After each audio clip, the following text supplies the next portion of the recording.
آدما اول شروع میکنن با یکی حرف زدن، بعد احساس خوبی بهشون دست میده. از اینکه با این آدم دارم حرف میزنم احساس خوبی دارم، ولی از اینکه با شوهرم حرف میزنم احساس خوب ندارم. این جذبش میکنه به اون یکیه. هی به مرور میرن جلو و خیلی از خانم‌ها میگن مگه ما چیکار میکنیم، فقط داریم حرف میزنیم. آسیبه. خانمه شروع میکنه حرف زدن، یه روز اون میگه بیا با هم بریم بیرون، خانمه بعد باهاش بیرون میره. خیلی‌ها میگن هیچ وقت به اونجا نمیرسیم. میرسید، فکر میکنید نمیرسید. بعد که بیرون رفتین چی؟ هیچ کاری که نمیکنن، میرن همینجور میشینن یه جا با هم صحبت میکنن، بعدم میاد. خانمه به خودش افتخارم میکنه، دیدی با یه آقایی رفتم بیرون هیچ کاری نکردم. چون این خانمه میگه این خیانت نیست که، فقط با هم رفتیم بیرون.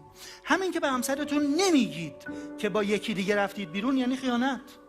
بعد چی میشه؟ اینا انقدر صمیمی میشن، خانمه میگه این عین برادرمه دیگه. یه روز آقای میگه بیا خونمون، خانمه قبول میکنه بره خونش. همه خیانت ها همین مسیره، همه خیانت ها. بعد یه روز میره خونش، هیچ کاری نمیکنن. اینجوری نیست که رفتن خونه یه کاری میکنن، هیچ کاری نمیکنن.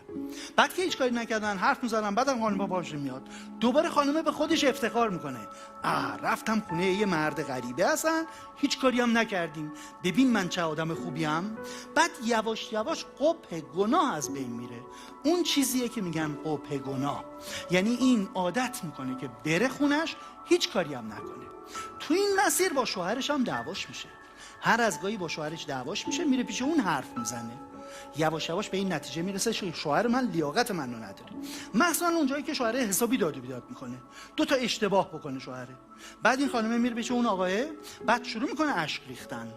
آقاه دستشو میگیره میبوسه، میگه من نمیتونم ببینم چشات داره اشک میاد. چه احساسی تو خانمه ایجاد میشه؟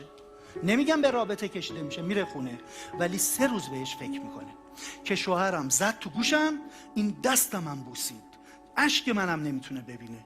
هر دفعه اینا دعواشون شد، خانم زنگ میزنه به اون آقاه، باید با هم حرف بزنیم. چرا؟ چون وقتی با تو حرف میزنم احساس بهتری دارم. و اون آقاه همیشه راهنمایی میکنه که چیکار کن زندگی بهتر بشه، اصلا زندگی رو نابود نمیکنه. فکر نکن اون آقا میگه شوهرتو ول کن بریم با هم یک کاری بکنیم، اصلا همیشه راهنمایی میکنه. آقایی که به زنش خیانت میکنه با یکی دیگه صحبت میکنه، اون همیشه راهنمایی میکنه چیکار کن زندگی بهتر بشه. همه خیانت ها همین مسیر. برای همین بعد یواش یواش خانم رابطش صمیمیتر میشه، عین برادرش میشه. یه روز که نشسته داره اشک میریزه، اون آقای میاد بغلش میکنه، چشاشو میبوسه، من نمیتونم ببینم داری اشک میریزی. یواش یواش هم دیگه رو بغل. چرا؟ بغل کردن آزاد شد، چون اجازه داره بغلم کنه، میخواد چشامو ببوسه. اینجوری یواش یواش جلو میره، تاشم به رابطه کشیده میشه. و اون خانمی که این رابطه رو با یکی دیگه برقرار کرد، بیاد خونه، حالا از خودش میپرسه چرا من با این آدم رابطه برقرار کردم؟ و معمولا با اون آقای میگه چرا با من این کار کردی؟ بعد آقای میگه خودت دلت میخواست. آسیبا شروع شد و از این به بعد رابطه شروع میشه. این تو دنیای معنویش حالش بده. تا اون موقع به خودش افتخار میکرد که من که هیچ کاری نکردم، من همجور رفتم خونه یکی برگشتم. تش اینه. پس خانوما، اگه تو شبکه اجتماعی با یکی فقط دارید حرف میزنید، آسیبه، تش به اینجا کشیده میشه. فکرشو نکنید که نه، امکان نداره من این کارو بکنم. خیانت از اینجا شکل میگیره. حالا زن و شوهر، من نمیگم نرن تو شبکه اجتماعی، حتما برن. یه برنامه از من ضبط کردن راجع به شبکه‌های اجتماعی، جرئت نکردن پخش کنن، چون من تایید کردم.